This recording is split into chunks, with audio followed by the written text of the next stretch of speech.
Welcome into the NFL Opening Line Report, NFL preseason. He's Teddy Covers. I'm Drew Martin. It's preseason week number 2. This is a very important podcast, guys, in terms of week 1 to week 2, getting the change in the marketplace. I'm excited to learn a couple things here, Teddy. Welcome to the show. Happy Monday morning to you. Hey, Drew, great to be here, man. Excited. This is the first legitimate opening line report since the Super Bowl.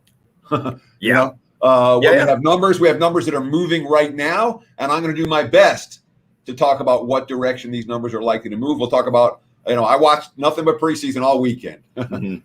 Drew, I got notes on every game, and I watched more than half of them. So let's get into it, because there is a ton of info I'm going to give out on today's show as we look to predict some of these line moves throughout the course of the week for week 2 of the NFL preseason. Absolutely, Teddy. At Teddy_covers on Twitter. I'm on Twitter at Drew Martin Betts. And guys, feel free to chime in here in the chat box on the WagerTalk YouTube channel.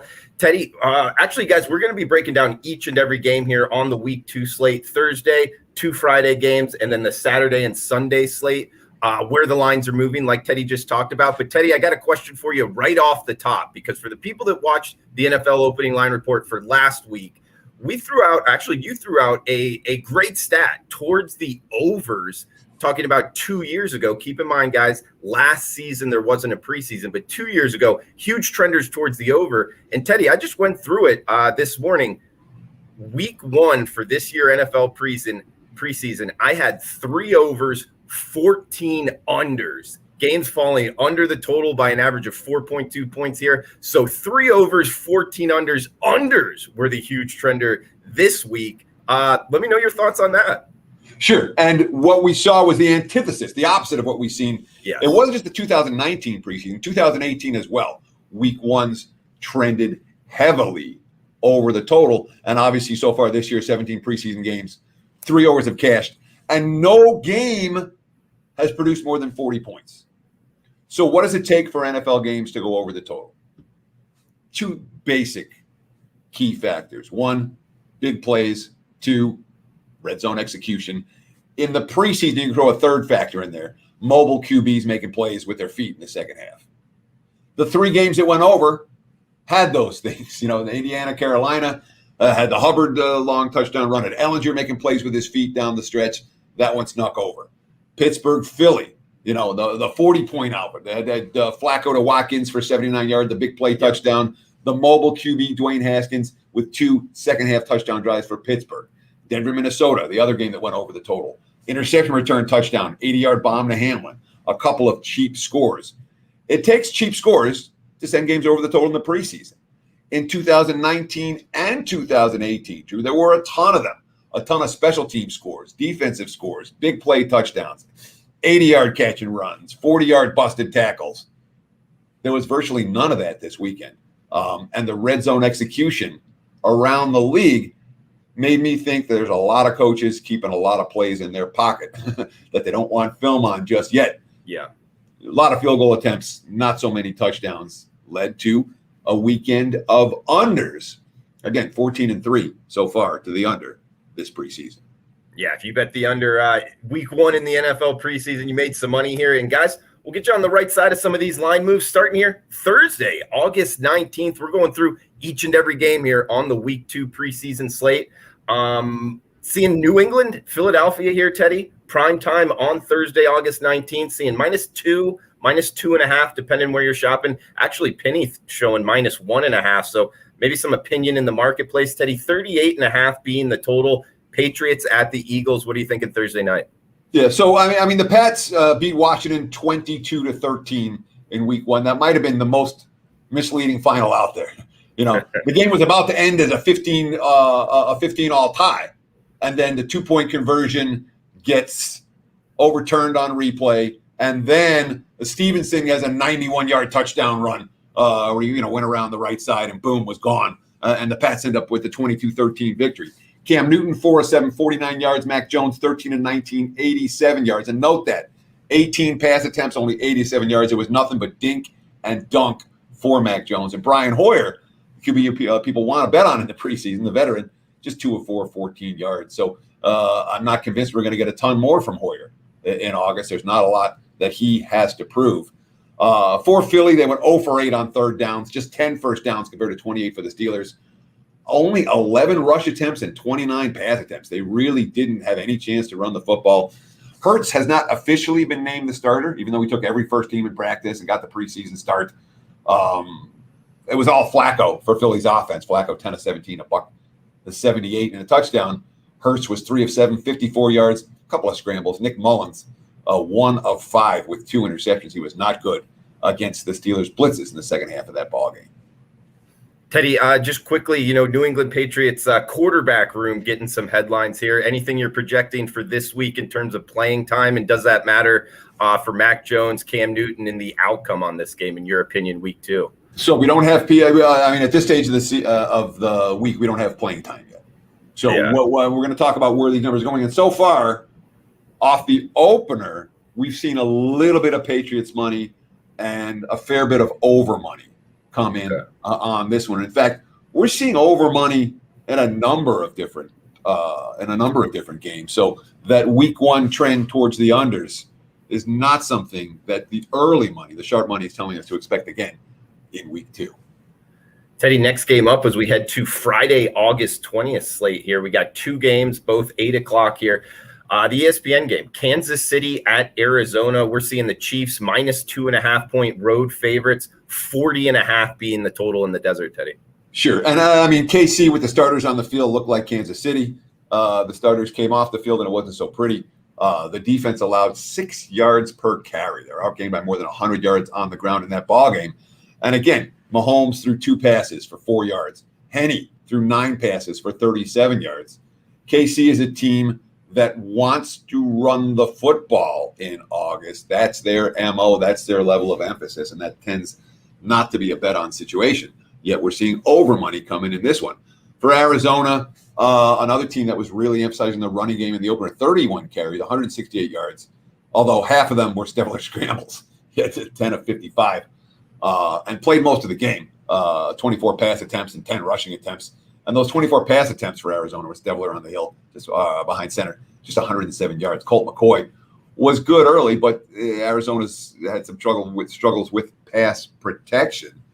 This is not a game, again, both teams, in theory, looking to work on running the football here. And we've seen a big move to the over, 37.5 at the open. Now we're looking at 40.5s already. I'm not convinced that's the right way for this one, although if these two offenses come out with any type of we're going to get Mahomes some work, it may be a different story. Teddy, we got the game on NFL Network, same time here, 8 o'clock Friday night. Cincinnati Bengals, Washington football team. We're seeing the football team -3. Some shops, actually most shops, moving to -3 in the hook here. Home favorites, 34 being the total, Teddy. I mean, the Bengals defense helped Tampa Bay to 2.6 yards per play. That was a good defense. They were impressive. The offense had 4 turnovers. They still won the game, 19-14, with Shermer and Allen. Shermer 12 of 19 for 108 yards. Allen 7 of 10, 477. Neither guy with a touchdown. Both guys with an INT. That's certainly a concern for Cincy, especially given Washington's, the strength of the football team up front. They were in the backfield a lot against New England. I would expect more of that. And they moved the football as well. Washington, 24 first downs. They were 12 of 20 on third down. The defensive line dominated early. The defense forced field goals. There's a lot to like about Washington here in August, hence the 3.5-point favorites in this ballgame. And again, with Ryan Fitzpatrick and Taylor Heineke, and then Montez got most of the late game action in game number 1. Washington, even though they lost to New England, they had the makings of some bet-on stuff here for August. And certainly from a quarterback standpoint, they're a notch or two better than Cincinnati, who didn't move the football at all last week. Yeah, Teddy, just from doing the opening line report with you for the last couple years here, that defensive line, the mobility at the quarterback position in the Washington football team room, I got them circled as bet on in the NFL preseason, Teddy. We got Saturday, August 21st slate here, Teddy, top of the card, 1 o'clock Eastern, 10 o'clock Pacific here. Buffalo Bills, Chicago Bears, this game on NFL Network, 37.5 being the total, -4. That's the Bears at home in Soldier Field. bet on versus bet on in this one. I mean, Buffalo was complete domination on both sides of the ball in the first half in week one. They're a deep, deep team. And now, again, you look at the emerging trends. The Bills now 7-1 straight up, 7-1 against the spread their last 8 NFL preseason games under McDermott. And in my mind, that's far more meaningful than a longer-term, better-looking record, for example, Mike Zimmer in Minnesota. Zimmer's stats are from 3 and 4 and 5 years ago that were good. Since then, he's sub 500. Meanwhile, McDermott's stats are emerging as we speak. And, of course, Buffalo showed a will to win in that game. The Lions rallied to take the lead, and the Bills right down the field for the game-winning field goal. So there was an interest in winning that ball game. But at the same time, Chicago is a tough team to bet against in August. The QB depth is really there. I mean, they were dominated early by Miami. The defense played well, but the offense couldn't move the football. They came back to win because Justin Fields played great. Yeah. And we may well see Fields continue to play this. I mean, they say they're going to see more of Andy Dalton this week. Dalton went 2 of 4 of 18 yards. That also likely means more of Fields in the second half, which, he's the type of QB, even as a rookie, because he's making plays.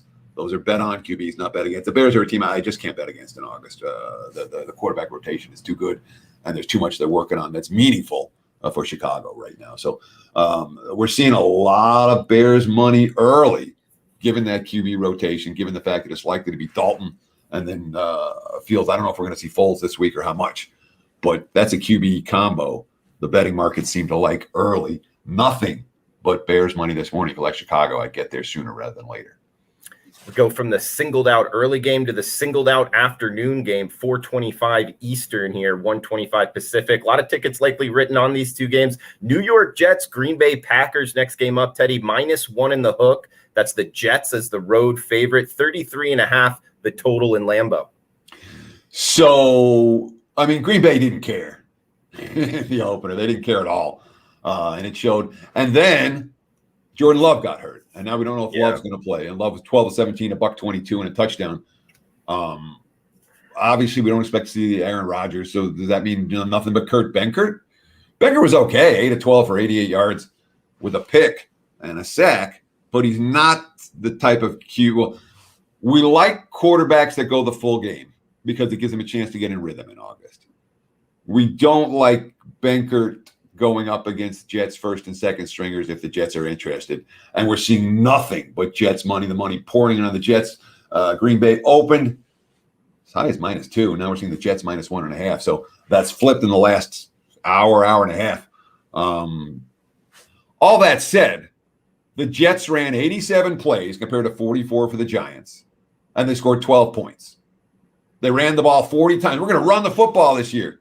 82 yards on those 40 rushing attempts. And make no mistake about it, from a preseason perspective, the Jets have as weak a QB rotation as you'll find in White, Wilson, and Morgan. I know Wilson was okay in the opener, and everyone liked them, yada, yada. How much playing time is he going to get here? None after halftime.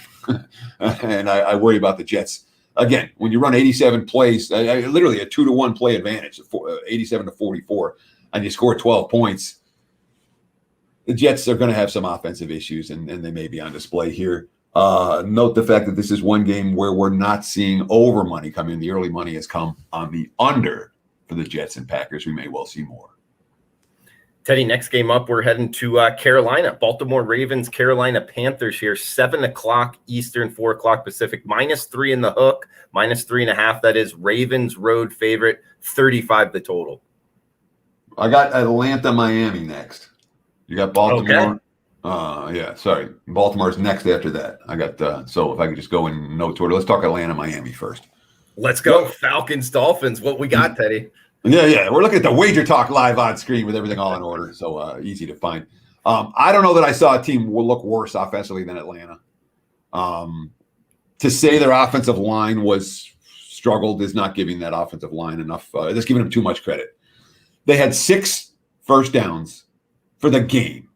138 total yards, 2 of 12 on third, 0 of 1 on fourth, 0.8 yards per pass attempt. Oh, by the way, running the football, they had 138 total yards. 87 of those yards were on scrambles from Felipe Franks and A.J. McCarron. That was also 87 of their 117 rushing yards. I mean, they couldn't do anything. Going into the game, Arthur Smith hyped up the game. There's going to be a good evaluation for us. I know what we're up against. A coach who was going against his former team, and it was not encouraging. McCarron, 5 of 12 for 36 yards. Franks, 2 of 9 for 16 yards. But more importantly, from an offensive line standpoint, they were hopeless. That's likely to be a problem against Miami because Miami, their defensive front blew up the line of scrimmage against Chicago. Here's a quote from Brian Flores, Dolphins head coach. Offensively, we actually moved the ball. We just didn't finish drives. So, you don't finish the drives. You can't punch it in from the one. You turn it over in that area of the field. It comes back to bite you, and it did today. That's a quote that stands out to me because he cared about winning. All right. Dolphins were in control of that game, and then they got away from them late. They didn't execute in the red zone early. The Tua INT, the field goal, and a 1st and goal from the 1, and that ended up being the difference in the ball game. I'll tell you who looked good. Not just Tua. Jacoby Brissett looked good in that game. Something to be said for the backup QB position. This is a game. I don't know that Miami's going to get a ton of love in the markets, but they'll be on my short list.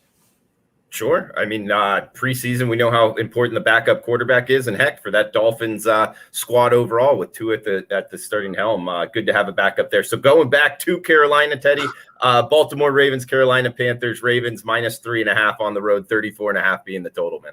Look, Harbaugh's now 18-0 straight up his last 18 in the preseason. His last loss came in the 2015 preseason. Okay. That's bet on, no? So they were look, Baltimore was +4 in turnovers. All right. Yeah. Their defense forced 6 turnovers. And they need a late drive and the 2-point conversion to beat Minnesota 17-14. All right. McSorley and Huntley, Huntley was also the leading rusher. There were some red flags for the Ravens this past week. We're not going to see Lamar Jackson here this week either. Again, when your defense forces 6 turnovers and you're life and death to win the game, Harbaugh's not easy to step in front of. But if I'm playing this game, I'm stepping in front of him. I'll tell you that flat out. Carolina led 15-3. They lost 21-18 against Indy. They gained 5.6 yards per carry, only allowed 3.3. Matt Rule, quote, "We came out there, we evaluated, but we just didn't win. We don't care if it's a preseason game. We don't care if it's a scrimmage. We want to win in everything we do." Will Greer looked a little rough early on. PJ Walker did, though. Walker, and again, Walker's someone who's had success across multiple leagues. He's someone who's been with Rule since college.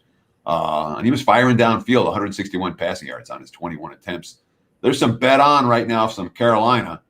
And I'm not convinced. Again, the Ravens 18-0, their last 18 in the preseason. We've seen Zimmer go down of late.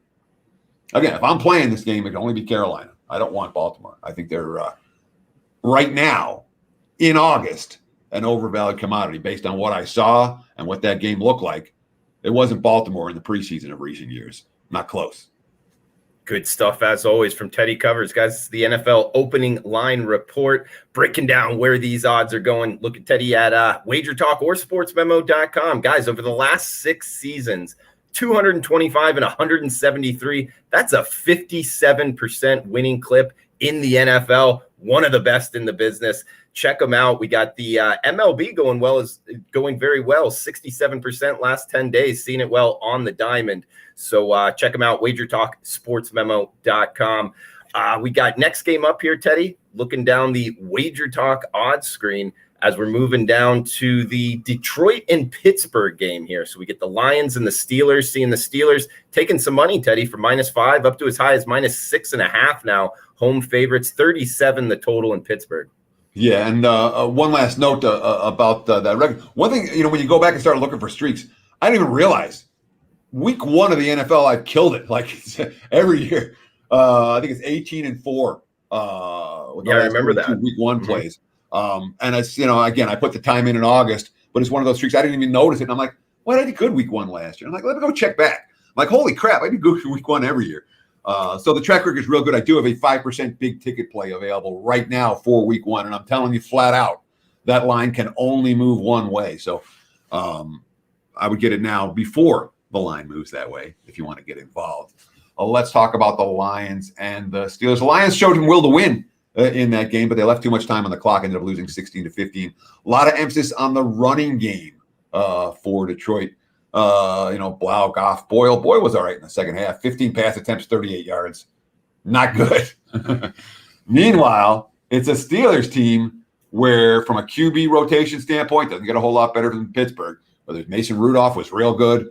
Dwayne Haskins was able to, here's a quote from Tomlin. Haskins was very much in command of his play. We need to see more. We need to see more of him.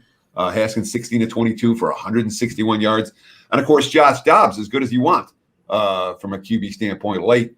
We've seen Pittsburgh play 2 mediocre first halves and 2 dominating second halves here in August, and the markets are certainly showing respect for the Steelers in that regard right now. As you mentioned, nothing but Pittsburgh money early. This line bet up to 6.5, and it's a bet on QB rotation versus a bet against QB rotations. A team that's looked good in the second half against a team, maybe not so much, but better have a pretty good reason to bet against Detroit. I know Detroit wasn't good last week, but if I'm laying 6.5, I need bet on and bet against. I don't know that I have that bet against for the Lions this week. Teddy, next game up, we got 417, 418, the rotation number here, 430 kick here. Tennessee Titans, Tampa Bay Bucks. We're seeing 37 the total in Raymond James, with the Bucks laying -3 or -2.5, depending where you're shopping as the home favorite here, Teddy. Yeah, the 3 can't hold here. I don't think that it will. So if you can find a 3 with Tennessee and you want that side, grab it. I don't expect it to be there much longer. Tennessee's offensively did nothing. They were very vanilla. Logan Woodside was okay. Matt Barkley was okay, but it wasn't like they were, taking a ton of shots. They just were able to take advantage of the Falcons' mistakes. And defensively, they blew up the line of scrimmage on play after play after play. Tampa doesn't care. Tampa's Green Bay.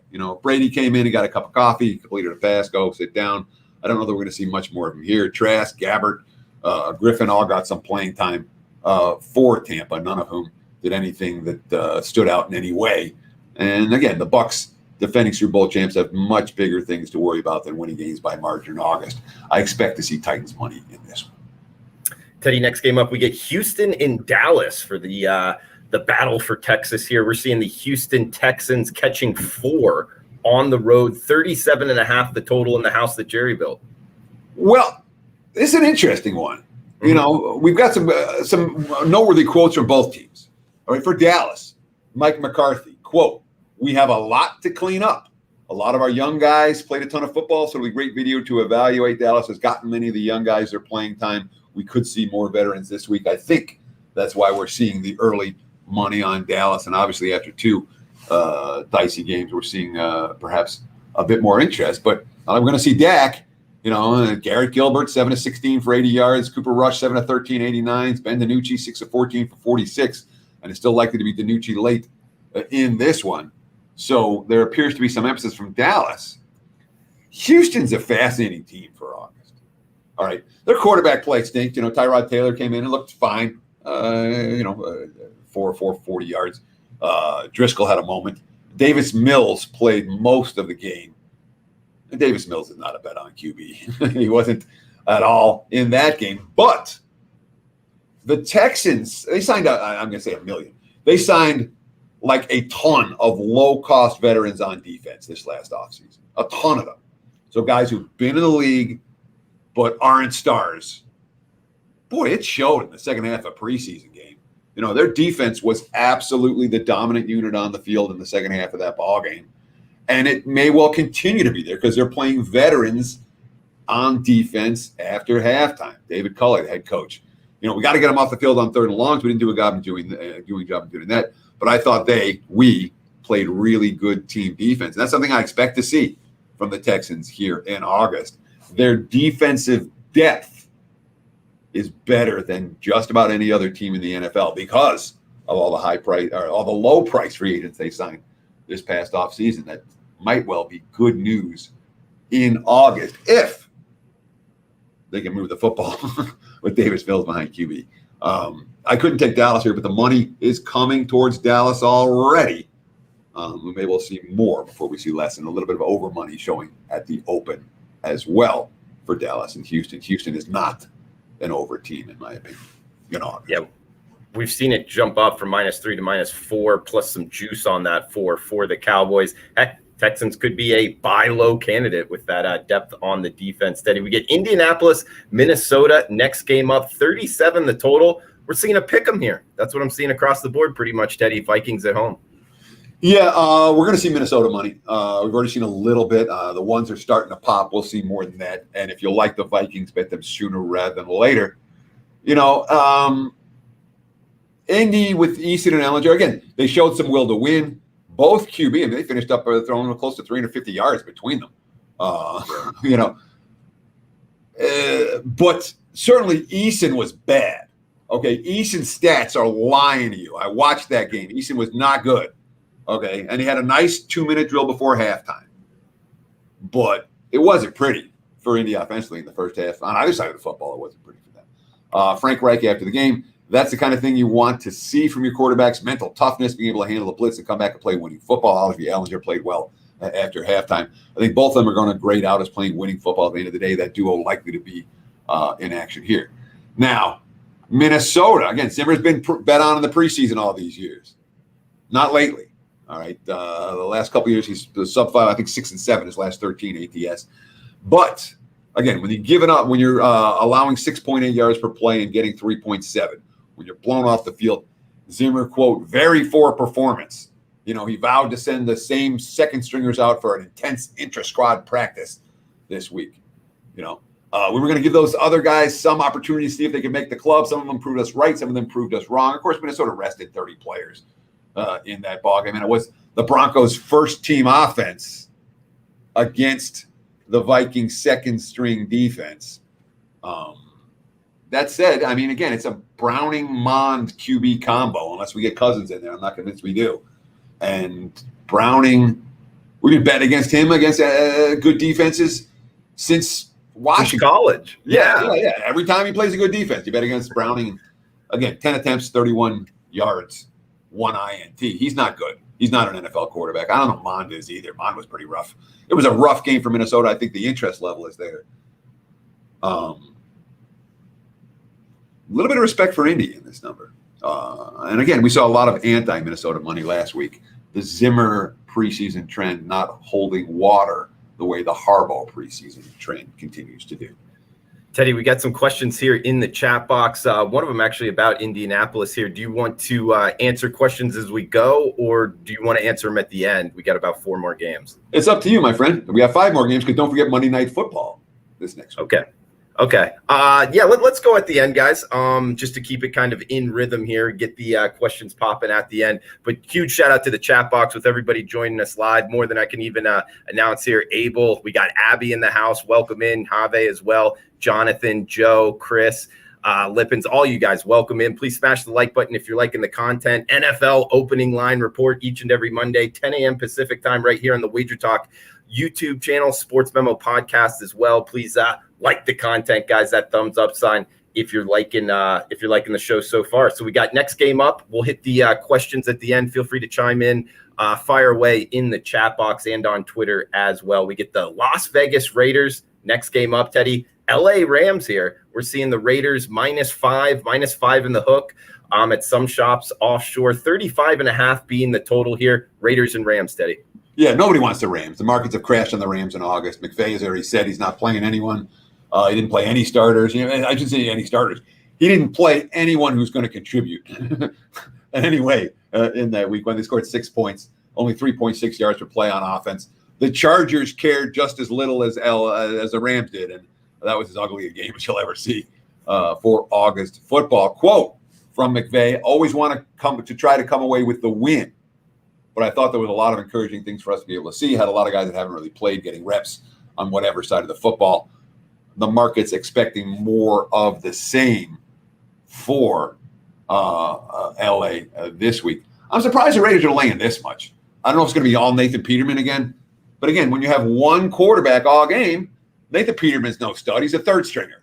Okay, 29-39, 246 yards, and they ended up scoring 20, 21 points. That was enough to get the win and cover a 26-9 first down edge. They outgained Seattle 2-1. 40 minutes of possession for the Raiders. There was a lot of talk at the start of training camp about improving in the red zone. 2 touchdowns, 2 field goals, and 4 tries. Gruden, quote, "We want to be 4 of 4. Hopefully we get better and better as the season goes on." But I'm not again. I don't know if we're going to see Mariota or Carr. I haven't seen any details on that yet. I understand the markets want to bet against the Rams, but if this is Peterman, I don't know. It seems a little high to me.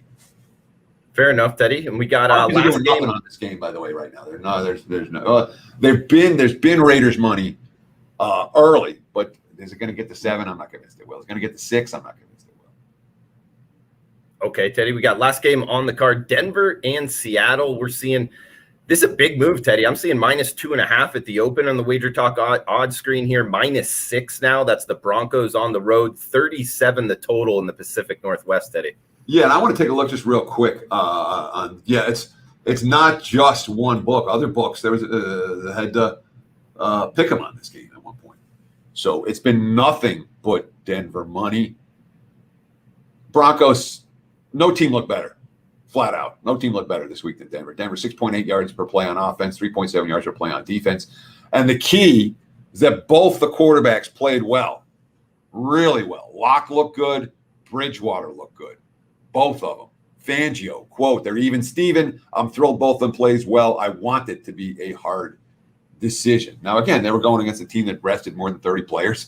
And it was their first string offense against the opposing backup defense. But Fangio's defense was on the sideline for that ball game. Denver's bet on in August, and the markets are telling us that pretty clearly. And Seattle isn't. Seattle had only 9 first downs in the opener. No running game whatsoever. Only 11 carries from the running backs. Geno Smith started at quarterback, all right, before Mago and Mannion came in. And Mannion was awful in that game. I'm going to look for quotes from Carroll this week, but Seattle didn't care at all in that game, and Denver does. I'm not surprised we're seeing Broncos money, heavy Broncos money.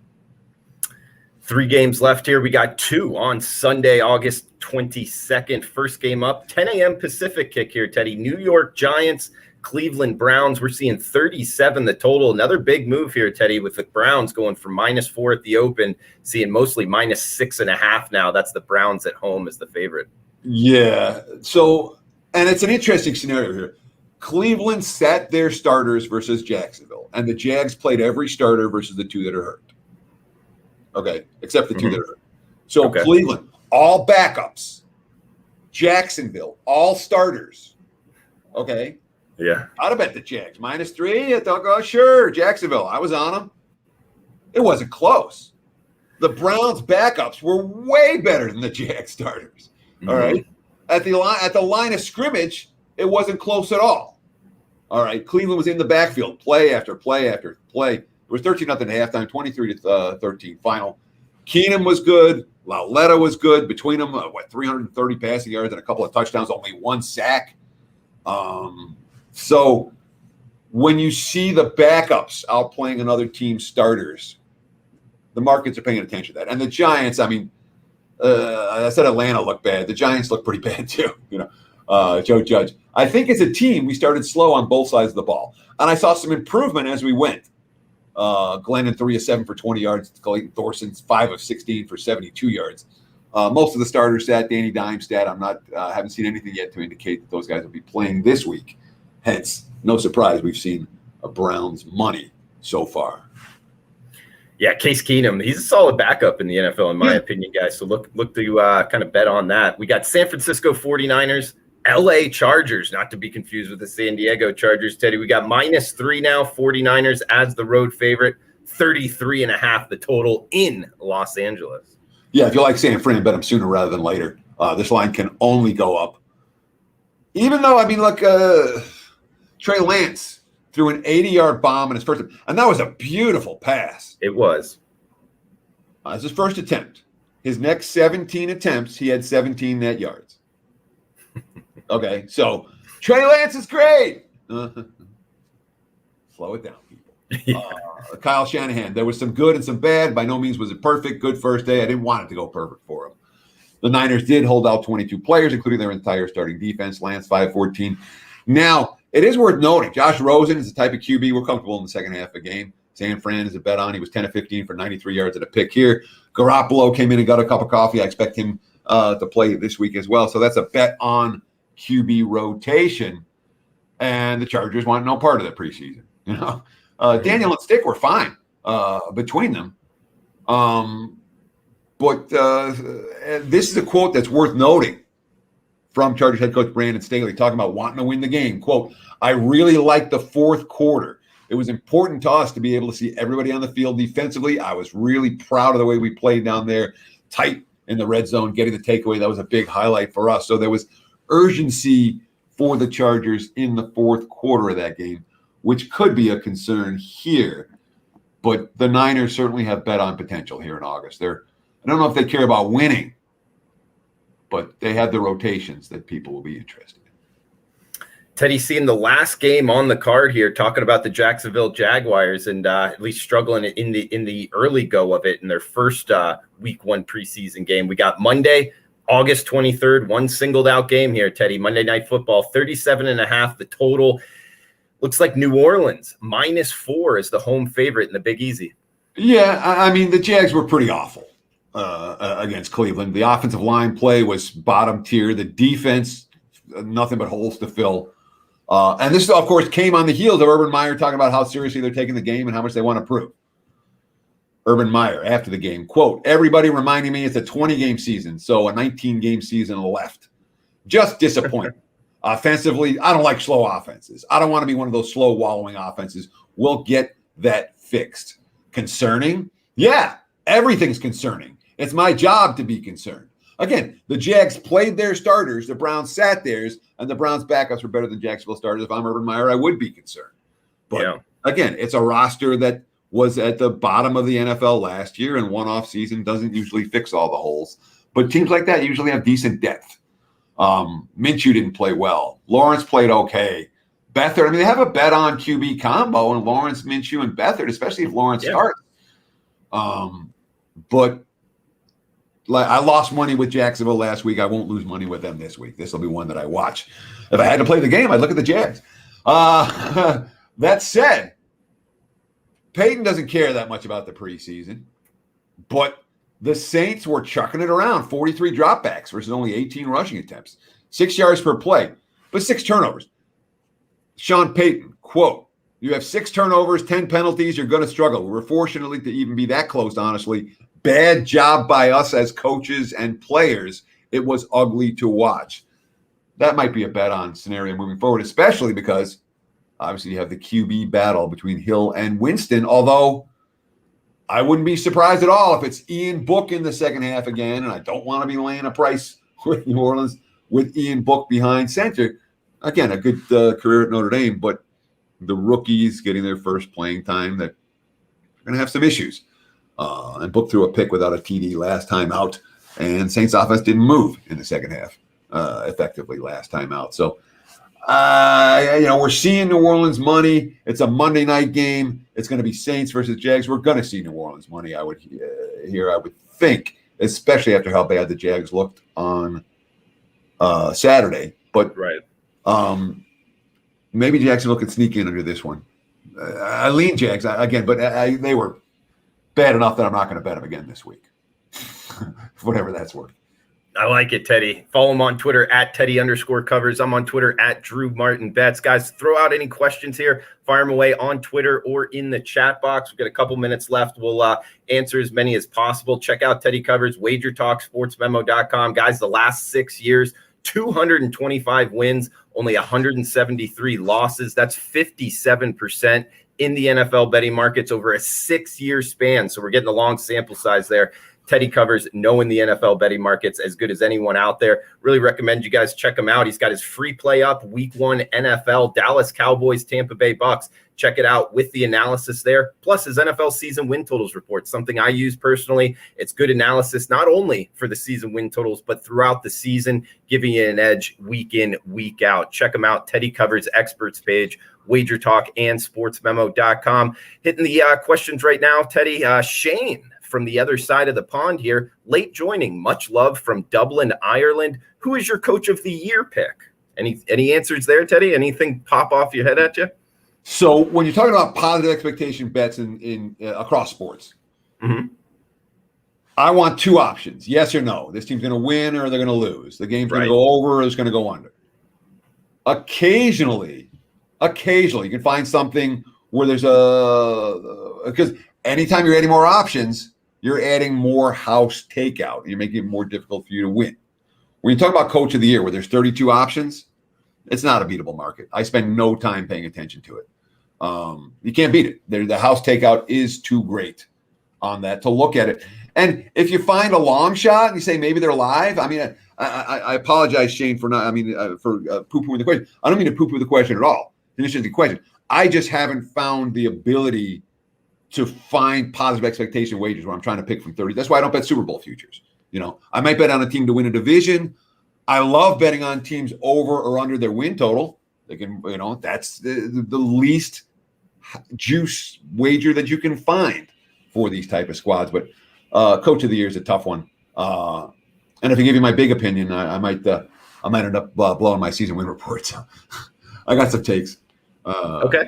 Yeah, but it's not a market that I think it can beat. We got James asking, when will we start the college football week 0 point spreads? Just asking every game on the board starting week 0, James. It's the schedule exactly when we're doing it. Teddy Covers is going to be a part of it as well, is still to be determined. But the week of the games, that's when we're putting out the college football every game on the board podcast. So thanks for that question, James. Teddy, I got a question for you. Looking at the WagerTalk odds screen right now, it looks like mostly, if not only, offshore sports books with the preseason odds. Is that normal? And can we look for that to be the offshores kind of opening the marketplace? Because I believe last year the Vegas sports books were opening the market. No? Yeah. So the books here in Vegas, and I'm seeing like stations have lines now. Okay. Here in Vegas, not like but when it comes to these preseason openers, I don't blame the books in Vegas for tapping the brakes a little bit and going a little bit. There's not enough positive expectation for them to get to take those early bets. The early bets are pretty sharp, and the bigger bets get made globally. Yeah, it is what it is, guys. I mean, I wouldn't say that. When we get to the regular season, Vegas may well open. For preseason, Vegas is taking it a little bit, being a little bit cautious. We got Jeff asking a question. When the season starts, are home dogs and unders going to offer any value with fans back? So, home dogs have their moments, but everything for me is a game-by-game basis. It's not like I'm not going to come into the season and say, yeah, I want to back some of these home dogs because the crowd support is going to be there. In my mind, one of the bigger overrated edges across sports is home field advantage. And in MLB, in NBA, in NFL, in college football, I have no hesitation taking the better road team. In terms of unders with the fans back, I guess with the crowd noise going, it could have some impact on opposing teams' ability to put up points in bunches, but nothing that I can quantify for home dog and under. Say, yeah, I'm going to be looking to definitely bet more home dogs or definitely bet more unders this year. It doesn't work like that for me. I'm just trying to handicap each individual game as best I can see it.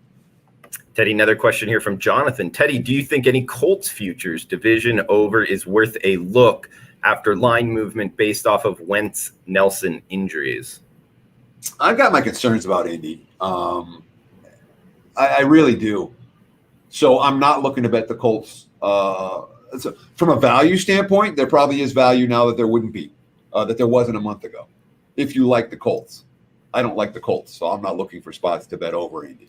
I realize that whole division, that's a weak division, and opponents that play that division are going to have an easier time of it than opponents that play some of the tougher divisions. If you're up against the AFC East or the NFC West, or there's some really weak divisions in the NFL this year. NFC North doesn't look good to me on paper. AFC South doesn't look good to me on paper. And there's some really strong divisions, and you're going to see as you look through which divisions play other divisions. You find a team that's playing two bet on divisions or two bet against divisions, and they're out of division schedule, and they become bet on or bet against teams just because of the weakness or strength of their relative opponents. Does that make sense? It does. It does. And Teddy, I think we got time for one more question here. Abby throwing out Justin Fields, Rookie of the Year this season. That's her pick there. Michael here, final question for the show. What about Trevor Lawrence to throw the most interceptions? He will play all the games and make many mistakes in a new offense. The odds are good. You like anything there, Teddy? Again, it's just like the Coach of the Year, okay, where you're trying to pick. And again, if Trevor Lawrence gets hurt in week 3, you ain't winning that bet. Yeah, that's true. If somebody gets the worst quarterbacks could get benched, and you don't win that bet. I mean, now of all the bets, the most interceptions, that's a really hard one to predict preseason, because you need a quarterback that's going to stay healthy and not get benched. Yeah, still have a chance to throw picks, and that adds a whole bunch of new elements to that handicap. So, good luck. It's not a bet that I'm looking at. Teddy, anything else you want to throw out there before we shut this down? Well, yeah, I want to say first, thank you guys so much. We really appreciate the enthusiasm, the excitement. I'm going to do this every week. I've been doing it every week for pretty close to 20 years now. And if you like this show, I'm really trying to build this show into as big a show as we have at WagerTalk. So all I ask, everything's free. All right. You're going to get my short list every week in the NFL, sides, totals, all my thoughts on a Monday. All I ask is just tell your friends. Give us a like, give us a follow, tell your friends. It's time for the show to blow up. Please help me, help you. Thank you. That's it. That's my take. Help me, help you for one of my favorite movies ever made. He That's said a he covers chick on flick. Martin. That's a chick. You can't like that movie. That's absolutely a chick flick. That is not a chick flick. Absolutely not, Teddy. That is a great, great movie. Show me the money. Show me the money. Absolutely. Good actors, good plot. I like it all. I don't know. Let us know in the comments below. Is it a chick flick? Is it not? Is. Of course. I think it's more of just a great American movie, Teddy. So something we can agree to disagree on. Huge shout out to the chat box, guys. We're up against it. Come join us with the MLB first pitch as well. And for Teddy Covers, I'm Drew Martin. Thanks for tuning in. Please smash that like button. We'll be back. Actually, Teddy will be back next Monday. I'm taking a week off, but be back in 2 weeks. So, guys, best of luck with your bets until then. Thanks for tuning in.